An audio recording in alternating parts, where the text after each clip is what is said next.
그런데 여러분, 제가 이 한석봉의 이야기를 할 때마다, 그림을 볼 때마다, 제가 학교 다니면서 책에서 배웠던 내용, 교과서에서도 마찬가지로 되어 있었는데, 왜 떡이, 떡국떡이죠? 왜 흰떡을 갖다 올려놓고 있죠? 흰떡은 정월 초하루나 먹지, 평소에는 사람들이 흰떡 먹지 않잖아요. 시장에서 파는, 예전에 떡 사세요 하면서 떡을 팔 때에도 흰떡을 팔든가요? 인절미나 절편이나 흰떡을 갖다 팔지. 그렇지 않겠어요? 그런데 왜 이 그림에서는 제가 어렸을 때 보았던 만화책에서도 마찬가지고 교과에서도 그렇고요. 왜 이렇게 흰떡을 갖다 놓고서 이렇게 표현을 하고 있을까요? 왜 이 말씀을 드리냐면, 우리가 그냥 무심히 지나가는 내용들이지만 다시 한번 생각해보자라고 하는 거예요. 성경에 있는 내용들도 마찬가지이고요. 자, 우선 요거 먼저 하나 말씀드리고요. 그 다음에 지금 어머니가 아들 한석봉으로 하여금 정신 차리도록 하는 교육의 방법이 어떠한 방법이었습니까? 이놈의 자식! 너 공부 안 해! 빨리 이리 와! 해가지고 과연 그 아이가 책상에 앉아서 공부를 한다 한들 얼마나 공부에 효과가 있겠느냐 하는 거예요. 참말로 내가 그때 왜 엄마한테 들켜가지고 말이야. 엄마한테 들키지만 않았으면 지금도 여전히 친구들이랑 재밌게 놀고 있을 건데 엄마한테 들키는 바람에 못하고 있네. 책상에 앉아있지만 책에 정신을 쏟는 것이 아니라 그때 엄마한테 들킨 것이 안타까워가지고 이러고 있는다고 한다면 그게 무슨 공부에 효과가 있겠냐 하는 거예요. 한석봉의 어머니는 한석봉으로 하여금 너의 현재 상황이 어떠한지에 대하여서 스스로가 깨달을 수 있도록 유도하고 있더라 하는 것이죠. 한석봉 어머니의 이 이야기의 중요한 점은 여기에 있는 거예요. 어머니의 솜씨가 그만큼 좋았더라 이게 문제가 아니고요. 아들의 실력이 그렇게 별것 아니었더라 이것이 중요한 것이 아니고요. 어떻게 그 어머니는 이 아들로 하여금 정신을 차리고 공부에 전념할 수 있도록 유도했던가 이게 중요한 내용이다라는 거죠. 그랬을 때에 어머니가 사용하는 방법은 증명이에요. 너 지금 공부 그만큼 열심히 했다고? 그럼 너 공부한 거에 대해서 한번 증명해 봐봐. 어머니 어떻게 하면 증명할 수 있을까요? 너하고 나하고 내기 한번 해보자. 나는 그동안에 너의 글 공부를 위해서 떡을 썰어서 팔았다. 너는 그리고 그동안에 나의 지원을 받아서 글 공부를 했다. 그러면 너의 글 공부의 실력과 나의 떡을 써는 실력을 한번 비교해보자. 이렇게 함으로써 속에 있는 어떤 것으로도 잴 수 없잖아요. 어디 뭐 물건이어야 저희가 저울에다 달아 올려놓고서 물건 그 무게를 재서 얼마짜리인지를 알지요. 그렇죠? 공부를 얼마큼 했는지에 대해서 어떻게 증명할 거예요? 증명할 수 있는 방법이 없잖아요. 그러니까 어머니가 선택하는 방법은 한번 우리가 캄캄한 데서 똑같은 조건에서 너의 전문 분야와 나의 전문 분야를 가지고 한번 겨루어보자 해서 나의 전문성이 어느 만큼이고 너의 전문성이 어느 만큼인지를 한번 우리가 서로 살펴보자. 이렇게 이제 얘기를 하는 것이죠. 사람이 이렇게 속에 있는 것을 드러내는 것이 참으로 쉽지 않은 일이에요. 그래서 어떤 사람들은 가슴을 치면서 답답하네 내가 버섯 먹이라고 한다면 내 속을 뒤집어서 보여라도 줄 텐데 라고 말하는 사람이 있어요. 그렇죠? 그러나 그런 사람들일수록 더 조심해야 된다. 그런 사람일수록 더 사기꾼의 기질이 농후하다라고 하는 사실을 우리들은 경험적으로 알고 있죠. 그런가 하면은요, 또 드라마를 보면은 남자 주인공하고 여자 주인공이 서로 간에 아웅다웅 옥신각신하는 그런 드라마 내용들이 서로 나오잖아요. 그럴 때 우리들은 참 안타까워해요. 저 여자 주인공이 말이야, 저 바보같이 말이야, 저 어리석어가지고 저 남자 주인공의 저 순정을, 저 뜨거운 사랑을 왜 저렇게 모르고 있을까 하면서 답답해하잖아요. 그렇죠? 이게 왜 그래요? 그 사람의 마음이 그 여인에게 증명되지 않으니까 그러니까 답답한 거죠. 그만큼 내 속에 있는 것을 드러내서 옆에 있는 사람들에게, 내가 목적하는 사람에게 나타내준다는 일은 그만큼 쉽지 않은 일이더라라고 하는 거예요. 그런데 그런 것과는 별개로 이 자리에 모인 우리들한테는요, 한 가지, 모두가 다 연령도 다르고 사는 지역도 다르고 이름도 다르고 다 다르지만 한 가지 공통적인 게 있습니다. 뭐겠어요? 여러분, 이 자리에 모인 우리들이 공통적으로 가지고 있는 것이 하나가 있습니다. 그게 뭐겠습니까? 무엇일 것 같아요? 대답 안 하시겠습니까? 저한테 감정 있으시나요? 제가 그게 싫으신가요? 무엇을 공통적으로 가지고 있습니까? 믿음이죠. 하나님에 대한 신앙을 공통적으로 다 가지고 있죠.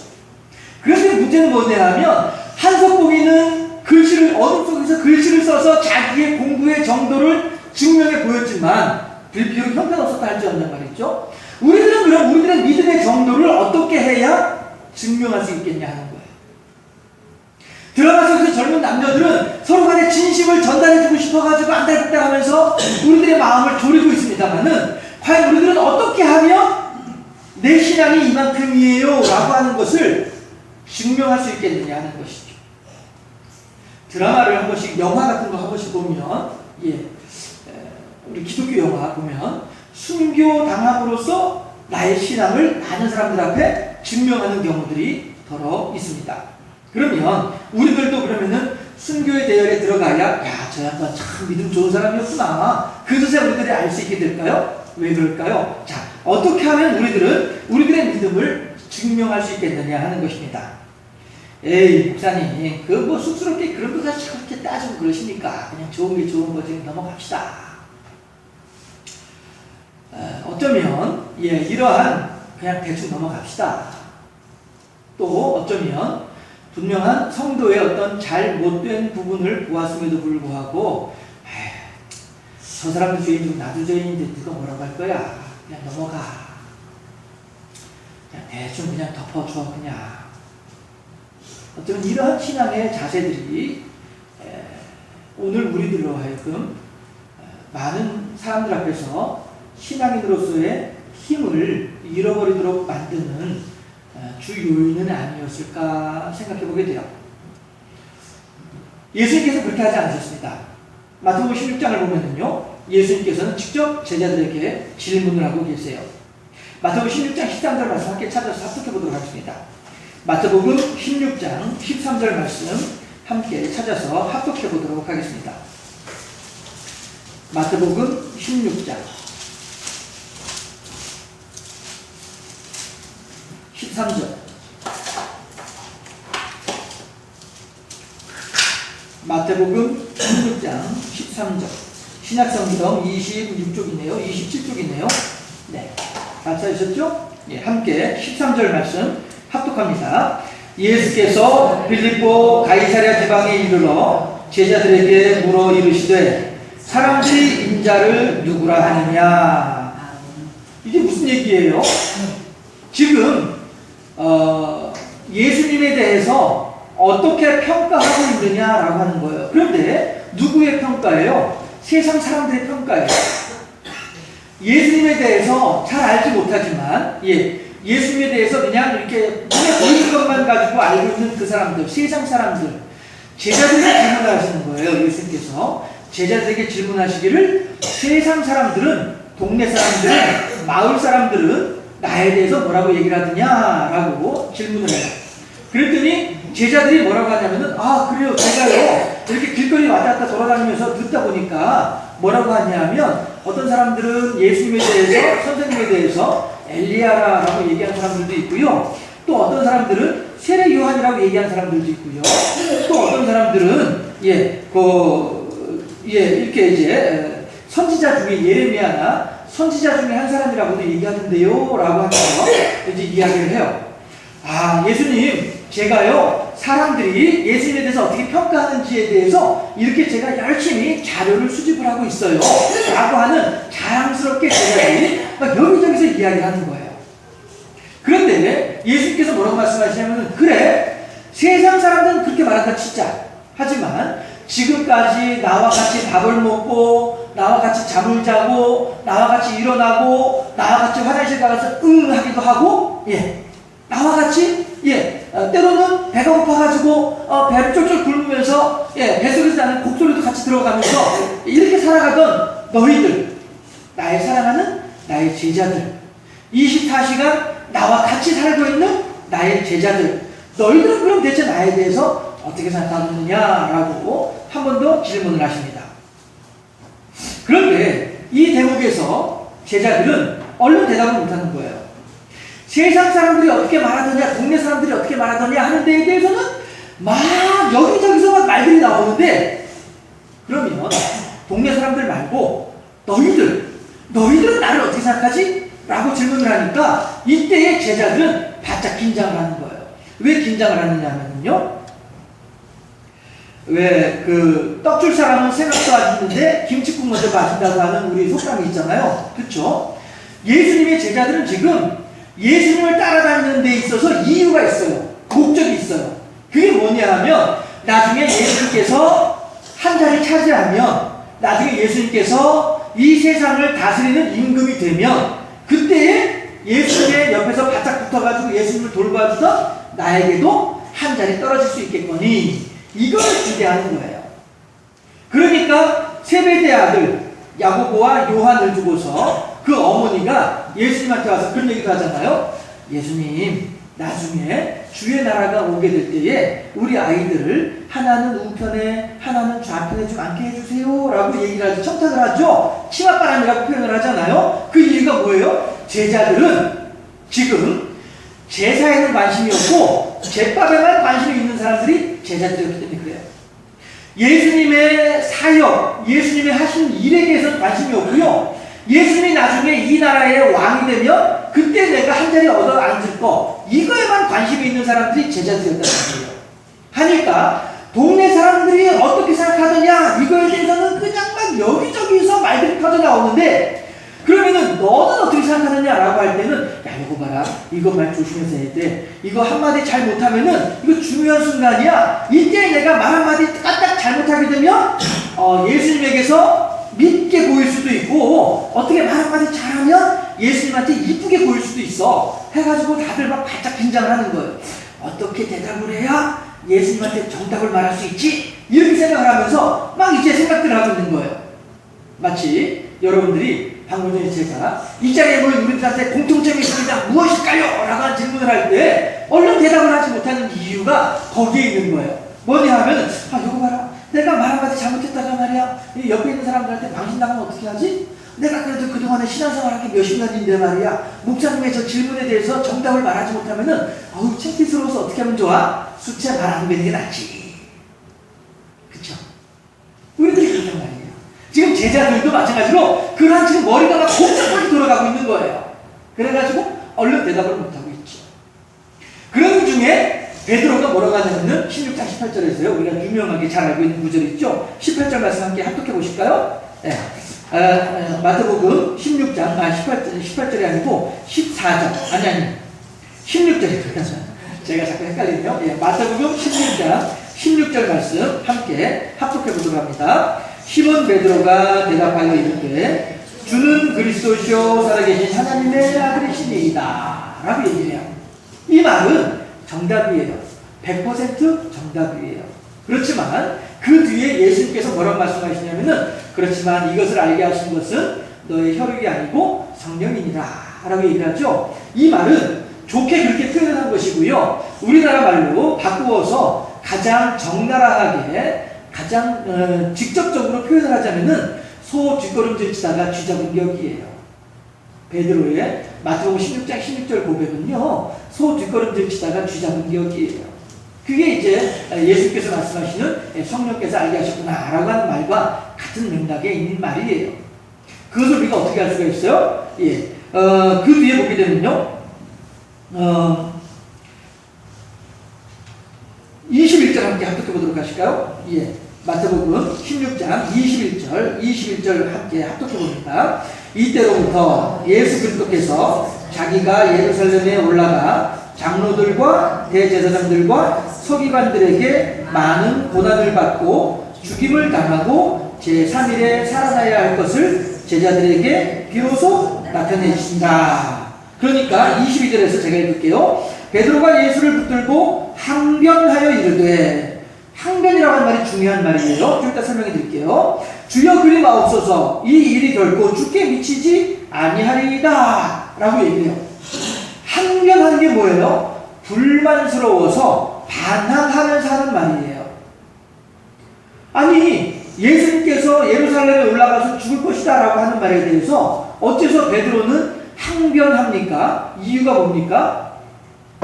뭐냐 하면 내 본전 생각난다는 거예요. 우리말로 표현을 하면 본전 미천 생각난다는 거예요. 예수님, 지금 우리 12명이 지금 저기 우리들의 가정도 버리고 우리들의 내 직업도 버리고 친구들한테 손가락질 당하면서 집안 친척들한테 손가락질 당하면서 못해먹은 인간으로 취급을 당하면서 우리가 예수님을 지금까지 쫓아냈던 이유가 뭡니까?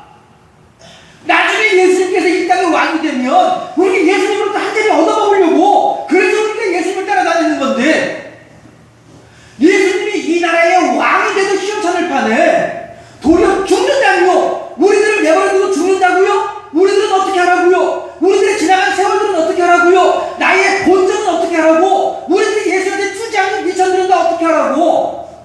이런 의미에서 하는 거예요. 이게 무슨 얘기예요?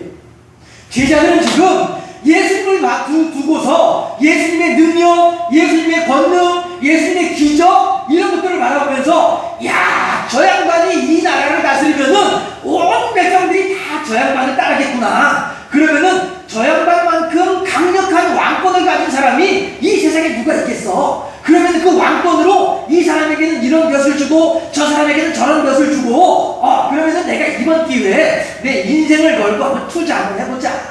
저 나사렛 예수한테 내가 모든 걸 한번 올인해보자. 이래가지고 예수님을 쫓아다니는 사람들이 12사도였단 말이에요.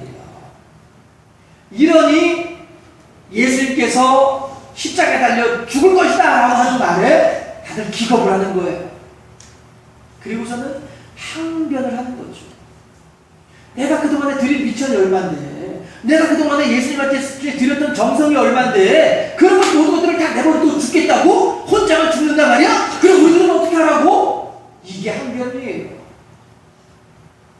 그런데 예수님께서는 하시는 말씀이 제자들의 본심을 정확하게 하신 거죠. 너희들 대체 나에 대해서 뭐라고 생각하느냐라고 하는 말에 제대로 대답을 못하는 거예요. 한석봉이는 어둠 속에서 글씨를 씀으로써 자기의 실력을 증명했습니다. 제자들은 예수님 앞에서 묵묵부답 아무 말도 하지 못함으로 말미암아 자기의 신앙을 그대로 드러낸 거예요. 몇 점짜리 신앙이겠어요? 빵점짜리 신앙이죠. 한석봉이 글씨는 그대로 한 30장이라도 할 수 있을 것 같아요. 보니까 천자문, 천지연 해가지고 글씨는 제대로 써놨더라고요. 모양새는 엉망이라도. 그러니까 한석봉이는 30점은 될 수 있을 것 같아요. 하지만 오늘 본문에 마태복음 16장의 제자들의 신앙은 빵점이라는 빵점. 그러니까 예수님께서 이때로부터 21절에서 마태복음 16장 21절에서 이때로부터 라고 말씀하시죠. 이게 뭐예요? 자, 이제 내가 너희들을 가르치는 방식, 내가 너희들을 가르치는 방향을 바꾸어야만 하겠구나. 너희들의 신앙이 이 정도인 것이 증명되었으니 이제부터는 너희들에게 제자도를 가르쳐주마. 말씀하신 거죠. 그 제자도가 뭐예요? 제자도가 뭐냐 하면 24절 마태복음 16장 24절 함께 합독해보도록 합니다. 24절 말씀. 이에 예수께서 제자들에게 이르시되 누구든지 나를 따라오려거든 자기를 부인하고 자기 십자가를 지고 나를 따를 것이니라. 제가 마지막 25절 읽을게요. 누구든지 제 목숨을 구원하고자 하면 잃을 것이요 누구든지 나를 위하여 제 목숨을 잃으면 찾으리라 라고 예수님께서 제자들에게 가르쳐주기 시작하는 거예요. 얘들아, 너희들 잘 생각해야 돼. 나를 따라다니는 이유가 한 자리 차지하려고 나를 따라다니는 거? 그거 너희들 그거 올바른 거 아니야. 나는 너희들이 생각하는 것처럼 그렇게 한 자리 차지하려고 이렇게 일하고 있는 거 아니야. 너희들 잘 생각해. 너희들 다시 생각해. 너희들 내가 지금 너희들 가르쳐주는 것을 잘 들어봐야 돼. 자기를 부인하고 자기 십자가를 지고 날마다 나를 좇을지니라. 고난받아야 돼. 어려움을 겪어야 돼. 그거 피하면 안 돼. 너희들 이 땅에서 떵떵거리면서 잘 먹고 잘 살려고 예수 믿는 거 아니야. 돈 많이 벌려고, 출세하려고, 건강 찾으려고 예수 믿는 거 아니야. 물론 내가 너희들에게 그런 것들을 줄 수는 있어. 하지만 내가 너희들에게 그런 것들을 줄 때에는 너희들 이 땅에서 잘 먹고 잘 살라고 그래서 주는 것이 아니고 너희들이 이 땅에서 제자도를 잘 실천할 수 있기를 바라는 마음에서 그래서 그때그때마다 적절하게 조금씩 주는 것일 뿐이야.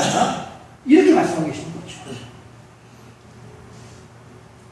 그러니까 예수님께서 베드로가 결코 그런 일이 일어나지 않도록 우리들이 지켜드리겠습니다 라고 얘기를 하는 거예요. 예수님 걱정하지 마세요. 우리가 지금 사람이 몇 명인데 우리만 있으니까 우리 뒤에 또 열심히 장관들이 있습니다. 걱정하지 마세요. 우리가 예수님을 분명히 지켜주겠습니다. 라고 얘기를 할 때 예수께서 뭐라고요? 사탄아 물러가라. 너는 하나님의 일은 생각지 아니하고 사람의 일만 생각한 자로다. 라고 예수께서 말씀하시는 것이 이러한 가르침이란 말씀입니다. 해서 믿음의 길은 이생의 자랑과 육신의 정욕과 안목의 정욕을 따르는 길이 결코 아니고 도리어 나에게 손해가 될지언정 나에게 고난이 되는 길이라 할지라도 스스럼 없이 찾아 들어가는 것, 이것이 믿음의 길이다. 내 목숨까지도 내어놓고 가는 길, 이 길이 믿음의 길이다. 라고 예수님께서 제자들에게 가르쳐주고 있다라고 하는 것입니다. 예수님을 따라 제자의 삶을 살아가는 것은 이 땅에서 출세하여서 잘 먹고 잘 살기 위해서 예수님을 따라가는 것이 결코 아니다. 그러면 무엇 때문에 우리들이 신앙생활을 해야 되는가? 마태복음 16장 26절과 27절을 이어서 합독하도록 합니다. 26절 말씀. 사람이 만일 온 천하를 얻고도 제 목숨을 잃으면 무엇이 유익하리요? 사람이 무엇을 주고 제 목숨과 바꾸겠느냐? 인자가 아버지의 영광으로 그 천사들과 함께 오리니 그때 각 사람이 행한 대로 갚으리라. 아멘. 요즘 젊은 사람들 흔히 하는 말로 무엇이 중요한디? 무엇이 중요한디? 이런 뜻이 되는 거죠. 너의 목숨보다 중요한 게 뭐냐? 이 세상의 돈이 너의 목숨보다 중요하냐? 이 세상의 명예가 너 목숨보다 중요하냐? 그 한 평의 땅떼기가 너의 목숨보다 중요하냐? 뭐가 더 중요하냐? 네가 이 세상에서 돈을 벌고 명예를 얻고 땅을 가졌다 치자.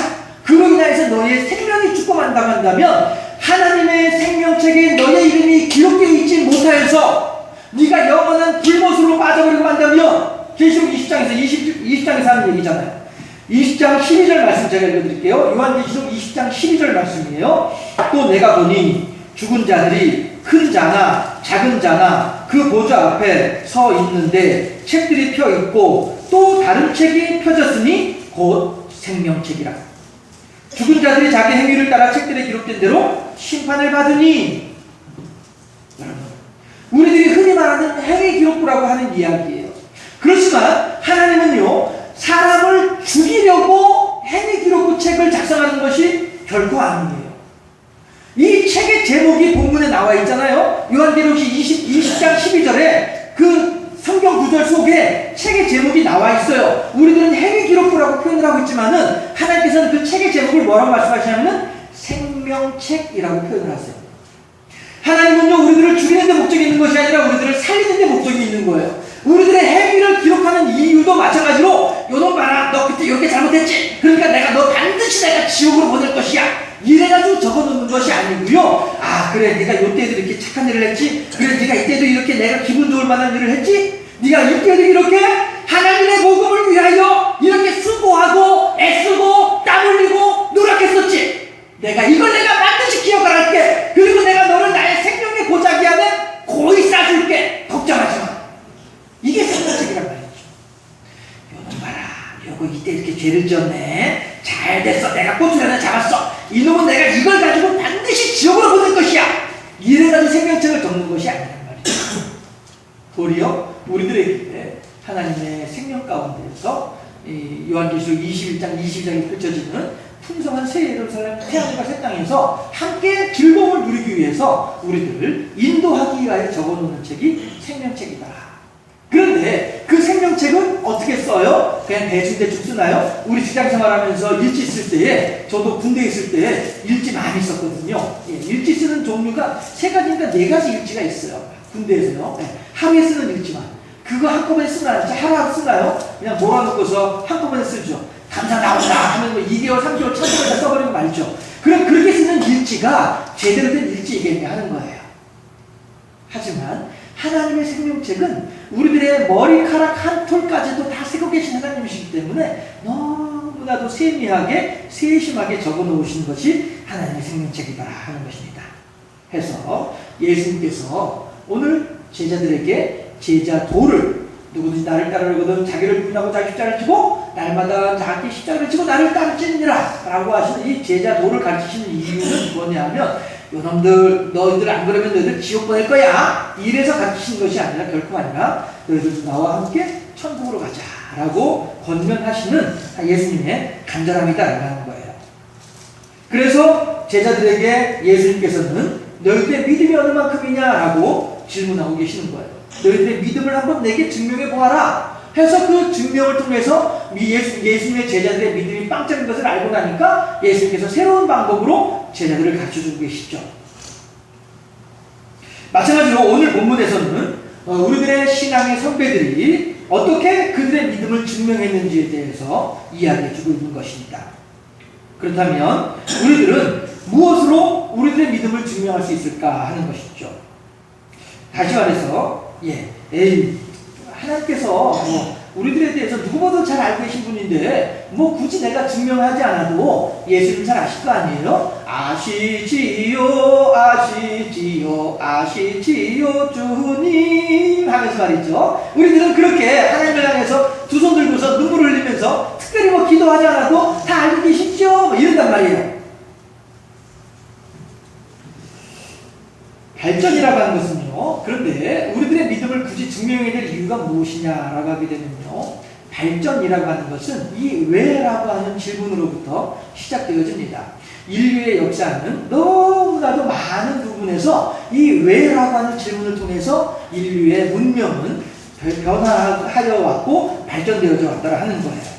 그래서 제가 주보에도 잠깐 이제 그 밑에 적어 놓았다시피 깐난 아이가 그냥 몇 날 며칠을 이렇게 바닥에 누워서 천장만 바라보고 있던 깐난 아이가 나에게 젖을 주고 내 기저귀를 갈아채워주는 누군가가 있는데 그가 왔다 갔다 하는 걸 보면서 가만히 있어보자. 그러면은 내가 배가 고플 때 내가 저 사람에게 아직 아이들은 그 나이의 아이들은 태어난 지 얼마 안 된 아이들은 아직 그가 엄마인지 누구인지도 모르고 있는 상태예요. 그저 막연하게 누군가가 나에게 젖을 주고 누군가가 나에게 기저귀를 갈아채워주고 나를 목욕시켜주는 누군가가 있다라고 하는 나 이외에 누군가가 있다라고 하는 것만 알고 있는 상태예요. 이때에 이 아이들은 어떻게 생각하냐면은 그러면은 내가 배가 고파가지고 울 때에 내가 그냥 멍하니 누워서 맥없이 누워서 있을 것만 아니라 아니 왜 내가 그냥 그가 있는 데까지 가면 되지 이러한 왜라고 하는 질문이 아이로 하여금 목을 가누게 하고 뒤집게 하고 배밀이 기어다니게 하다가 어느 날 자리에 앉게 하고 한 발짝 떼게 만드는 거예요.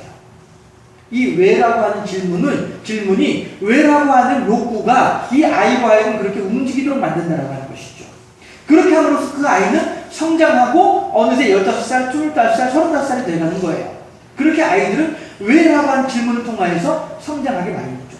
인류는 너무나도 많은 인류의 문화와 문명들이 왜라고 하는 질문을 통해서 발전해왔단 말이죠. 아니 저 새들은 저렇게 하늘을 날아다니는데 왜 우리는 하늘을 날아다니지 못할까? 이 질문이 비행기를 만들게 된다라고 하는 것처럼 말이죠. 그래서 이러한 왜라고 하는 질문을 통해서 우리들은 많은 사람들이 발전하고 성장하는 것을 볼 수가 있는데 마찬가지로 우리들도 하나님을 향해서 왜 내가 하나님을 향해서 우리들의 신앙을 증명해야 되죠? 라고 하는 이러한 의문이 도리어 우리들의 신앙을 더욱더 발전시킬 수 있다라고 하는 것이에요. 그래서 바울은 사람이 마음으로 믿어 의에 이르고 입으로 신하여 구원에 이른다라고 말하고 있잖아요. 오늘 본문 히브리서 11장이 여러분들이 이제 마태복음으로 다 이제 넘어왔으니까 제가 본문을 대신 봉독해 오리도록 하겠습니다. 히브리서 11장 1절에 3절까지 본문을 제가 봉독할게요. 우리들의 신앙의 선배들이 어떻게 신앙생활을 했는지에 대해서 이야기하고 있는 구절입니다. 믿음은 바라는 것들의 실상이요 보이지 않는 것들의 증거니 선진들이 이로써 증거를 얻었느니라. 믿음으로 모든 세계가 하나님의 말씀으로 지어진 줄을 우리가 아나니 보이는 것은 나타난 것으로 말미암아 된 것이 아니니라. 아멘. 그들은 우리들 믿음의 신앙의 선배들은요, 히브리서 11장은 믿음장이라고 하잖아요. 많은 구약시대 때부터 있었던 많은 신앙의 선조들의 이야기들이 쭉 나오는 게 히브리 11장이잖아요. 해서 그들은요, 눈앞에 분명히 보이는 선악을 알게 한 나무 열매를 먹는 것보다는 지금 눈에 보이지는 않지만 하나님의 말씀을 따라가려고 했던 사람들이 히브리 11장에 나오는 많은 신앙의 선배들이었더라라고 하는 거예요. 그런데 우리들은 어때요? 내 주머니에 돈이 두둑해야 친구들을 만나도 어깨가 든든하고 내 주머니에 돈이 든든해야 오래간만에 일가친척들을 만나더라도 그 자리에서 큰소리 빵빵 칠 수 있다라고 생각하는 것이 그런 생각하는 게 우리들의 기본적인 사고방식 아니냐 하는 거예요. 그리고 그러한 우리들의 수준이야말로 마태복음 16장에서 나타나는 사도들, 제자들의 빵점짜리 신앙생활과 다를 바 없는 신앙인의 모습이다라고 하는 것입니다. 예수님께서는 그런 제자들에게 천국의 비밀에 대하여서 하나하나 가르쳐 주시는 거예요. 제자들은 이러한 것이다. 나를 따르는 것은 이러한 것이다. 라고 하는 것을 하나하나 가르쳐 주심으로써 그들은 정말로 훗날 그들이 원하는 이 세상에서의 한 자리를 차지하지는 않았습니다만은 하나님의 교회의 한 자리는 다들 차지했잖아요. 신앙으로 성장하고 신앙으로 믿음을 증명하면서 성장하다 보니까 이들은 다 그렇게 하나님의 나라에서의 한 자리들을 다 차지할 수 있게 됐다 하는 것이에요. 오늘 설교의 제목처럼 믿음의 비밀은 여기에 있다라고 하는 것입니다. 우리들은 예수님의 제자들이 그랬던 것처럼 우리들의 욕심을 따라서 교회로들 나왔어요. 그러나 예수님이 제자들을 향하여서 생명의 길로 그들을 인도해 주셨던 것처럼 하나님께서는 우리들에게 그때마다 우리들을 이 방향으로 이끌어 주시고 저쪽으로 인도해 주심으로써 그리고 그것을 깨달아 알게 해 주심으로써 우리들에게 영원한 기쁨과 행복의 길이 있다는 사실을 알려주시는 분이 하나님이시다는 거예요. 제자들은 심지어 죽음의 현장 앞에서조차도 예수님의 제자인 것을 당당하게 증명할 수 있었습니다. 오늘 본문에서 믿음의 성도들은 보이는 것에 집착하지 않고 그 너머에 계시는 하나님을 바라보았기에 현실의 어려움을 넉넉히 극복할 수 있었다라고 본문에서 이야기하고 있습니다. 예수님께서는요, 마태복음 16장에서 그 어리석은 제자들, 그 야비하기 짝이 없는 제자들, 이런 사람들임에도 불구하고 예수님은 어느 누구 하나 내치지 않으시는 거예요. 심지어 가룟 유다조차도 요한복음에 의하면 끝까지 사랑하셨더라. 자기 사람들을 사랑하시되 끝까지 사랑하셨더라. 가룟 유다조차도 똑같이 사랑하신 분이 예수님이시더라 하는 거예요. 이 사랑이 오늘 우리들을 향한 하나님의 사랑인 줄로 믿습니다. 비록 오늘 우리들의 믿음은 한석봉이 글씨 쓰는 것처럼 서툴기 짝이 없는 그런 믿음일 수 있습니다. 그럼에도 불구하고 한석봉에 묻히는 아들에게 있는 가능성을 정확하게 바라보고 있습니다. 예수님의 제자들은 예수님이 죽으면 모든 것이 물거품이 된다라고 생각했습니다만 믿음의 비밀은 도리어 그들이 생명을 내어놓음으로써 더 풍성한 생명을 얻을 수 있다는 사실을 깨닫게 해주더라라고 하는 것이죠. 그리고 오늘 본문을 통해서 하나님께서는 우리들에게도 그러한 복되고도 아름다운 믿음의 비밀을 알고 있던 신앙의 선배들에 대해서 소개해주고 계시는 거예요. 왜요? 우리들 또한 마찬가지로 그 길로 접어들 수 있기를 바라는 하나님의 생명의 길로 들어가기를 바라는 하나님의 우리들을 향하신 간절한 소망이라는 것입니다. 여러분, 우리들은 그렇다 한다면 이제 어떤 길을 선택할 수 있을까요? 우리들이 과연 이생의 자랑과 육신의 정욕과 안목의 정욕을 따라가는 그러한 삶을 살아가는 우리들이냐? 아니면 마태복음 16장에서 21절에서 이때로부터 예수님께서 가르치는 방향을 달리하시는 그때로부터 제자들의 모습은 바뀌기 시작하는데 우리도 마찬가지로 이때로부터 2016년 8월 7일 이때로부터 우리들의 신앙은 지금까지의 신앙은 어떻게 해서든 예수 믿고서 한 자리 차지하고 어떻게든 예수 믿고서 어떻게 땅 한 대기 더 받고 어떻게든 예수 믿고서 무엇인가 더 이것을 바라던 우리들의 신앙이었다고 한다면 이때로부터